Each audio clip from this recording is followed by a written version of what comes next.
Hello friends, आज की video के अंदर मैं आपको बताऊंगा अगर आपने बजाज से लोन लिया होगा और बजाज का लोन आपने बाउंस किया होगा तो 295 रुपीज़ बैंक वाले आपको चार्ज लगाते हैं।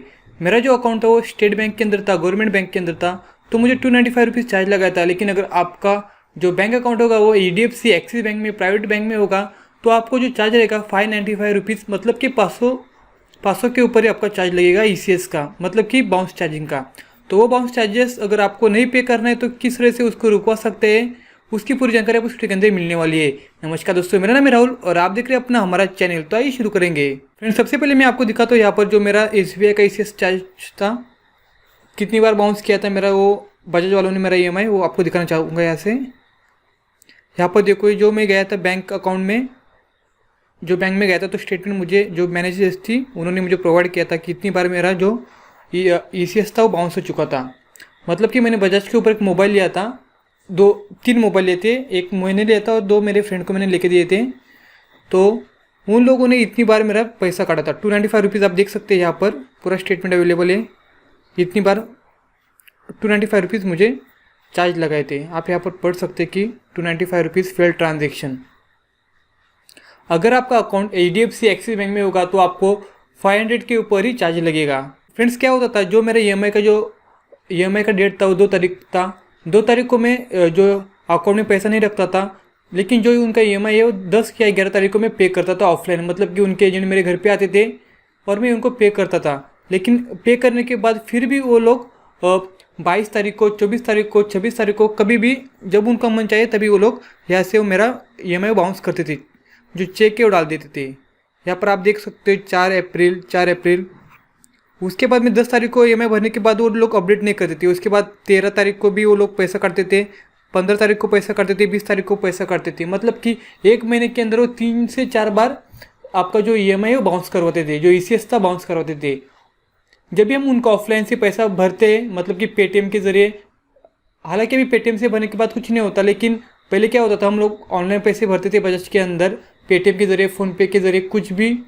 और जो उनके कस्टमर आते हैं हमारे घर पे, उनके ज़रिए पैसा भरा तो लोग अपडेट नहीं करते। वो लोगों को चाहिए कि आपके अकाउंट में बैलेंस रहना चाहिए, तभी वो लोग आपके अकाउंट से पैसा निकाल लेते। अगर आपने ऑफलाइन पैसा भरा, उनके एजेंट को पैसा दिया, फिर भी वो लोग, उन लोग को कुछ समझता नहीं, वो लोग बाउंस चार्जेस लगाते हैं आपको। तो इसी तरह से 295 रुपीज़ मेरा बाउंस चार्जेस हो गया था। तो मैं बैंक में गया था। बैंक में जाने के बाद मैंने उनके मैनेजर से बात की, तो उनके मैनेजर ने मुझे, जो उनके मैनेजर है, उन्होंने स्टेटमेंट नहीं दी तुरंत ही, क्योंकि वो बोलते कि जो ECS का काम है वो उनके हेड ऑफिस से होता है। तो उन्होंने हेड ऑफिस को मेल लिखा। मेल लिखने के बाद उन्होंने उनको मेल किया बैंक को, तो बैंक वालों ने मुझे बुला लिया और मुझे स्टेटमेंट दे दी। तो इसके अंदर वो लोग बोले कि इतना सारा आपका अमाउंट है, अगर आप अकाउंट क्लोज करना चाहते हो SBI का तो आप क्लोज नहीं कर सकते, क्योंकि जो ये अमाउंट है वो 10,000 हो रहा है पूरा अमाउंट। तो 10,000 भरो और आपका अकाउंट क्लोज करो। तो मैंने इस अकाउंट को हाथ भी नहीं लगाया, कुछ भी नहीं लगाया, वो ऑटोमेटिकली इनएक्टिव हो गया। उसके अंदर मैंने पैसा भी नहीं भरा, क्योंकि जो भी पैसा आता था वो उसके अंदर चला जाता था। 10,000 रुपीज़ के अंदर हर महीने 295 रुपीज़ चले जाते थे। तो मैंने इसको कुछ भी नहीं किया, वैसे रहने दिया। तो अगर आप भी ऐसे परेशान हो तो आपके पास भी अकाउंट होगा तो कुछ मत करो, उसको ऐसे रहने दो। 2 महीने के अंदर वो इनएक्टिवेट हो जाएगा, मतलब कि बंद हो जाता है। तो अगर मान लो अगर आपका सैलरी अकाउंट होगा तो इसको किस तरह से बचाओगे, 295 रुपीज़ चार्ज से किस तरह से बचाओगे। तो फिर जब भी आप मोबाइल लेते हो, कुछ भी फ़ोन लेते हो, कोई भी प्रोडक्ट बजाज के ऊपर लेते हो, तो जब आपको कैंसिल चेक मंगवाते हो लोग, तो उसके ऊपर जो साइन रहता है वो गलत देना। साइन गलत देने से क्या होगा, जो ECS है वो और आपके बैंक अकाउंट में जो साइन है वो गलत देने के बाद आपका ECS नहीं बैठेगा और हर महीने आपके अकाउंट से पैसे नहीं जाएंगे। और जो भी आप पैसा रहेगा वो ऑफलाइन भर दो, उनके कस्टमर आपके घर पे आएंगे, उनके हाथ में पैसा दो, या आप पेटीएम के जरिए भर सकते हो। और उनका जो ऑफिशियल वेबसाइट है, एप्लीकेशन है, उसके ज़रिए भी आप बजाज का पैसा भर सकते हो। वो लोग आपको बार बार कहेंगे कि आपका ECS नहीं बेटा, आप ECS भर दो, साइन कर दो अच्छी तरह से, बैंक में जो साइन है वही साइन बराबर कर दो।